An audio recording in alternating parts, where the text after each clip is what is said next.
ఇప్పుడు మనం పార్కుకి ఎందుకు పోతాముల్లా? ఎండలు దంచి కొడుతున్నాయి కాబట్టి జరసేపట్ల ఊకుందామని పోతుంటాం. పొద్దుగాల పొద్దుముక్కైతే వాకింగ్లు చేస్తానికి పోతుంటారు. మాపటిలి అమ్మ నాయనలు బుడ్డ పోరలను ఆడిస్తానికి తీసుకుపోతుంటారు. స్టూడెంట్లు అయితే చెట్ల నీడ కూకొని చదువుకుంటానికి. కానీ ఓ కాక ఎందుకు పోతుండంటే చెప్పుడు కాదు, చూడాల్సిందే. భుజం మీదోటి, చెయ్యి మీదోటి, ఆ కాలు మీదోటి, ఈ కాలు మీదోటి పెయ్యంతా కబ్జా పెట్టినయి పో ఉడతలు. కాకసుత ఏమంటలేడు. హగో చేతుల ఇత్తులు పట్టుకుంటే ముద్దుగా పొతం పెడుతుంది ఉడత. పక్క పొంటి చూడుర్రి పక్షులు ఎట్లా తలుగుతున్నాయో.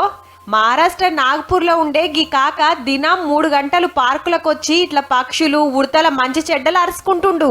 పేరు సత్పురుష్ వాంకడే. బైక్ మెకానిక్ షాప్ ఉన్నదట.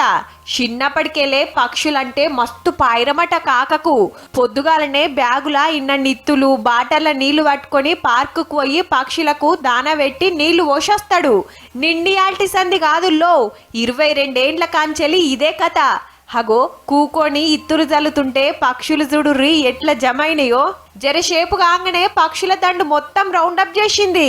ఈడికెళ్ళి ఇంకో తానికి పోయి ఆడ ఇదే కథ. బైకులు రిపేర్ చేసుకుంటేనే అటు ఇంటిని ఇటు పక్షులను సాదుతుండు కాక. మనోని మీద ఎట్లా పారుతున్నాయో జీవాలు.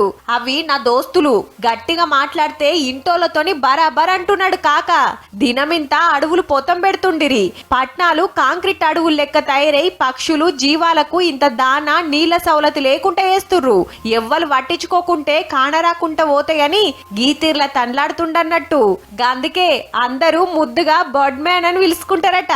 మనుషులను మనుషులే గానని ఈ రోజుల్లా జీవాల కోసం తండ్లాడుతుండంటే కాకకు లైక్ కొట్టాల్సిందే. మొత్తానికి మీ అమ్మానాయన ఏ ముహూర్తంలో పెట్టిర్రో సత్పురుష్ అని పేరు గాని 100కి 100 పాళ్ళు కరెక్ట్ పెట్టిర్రు కాక.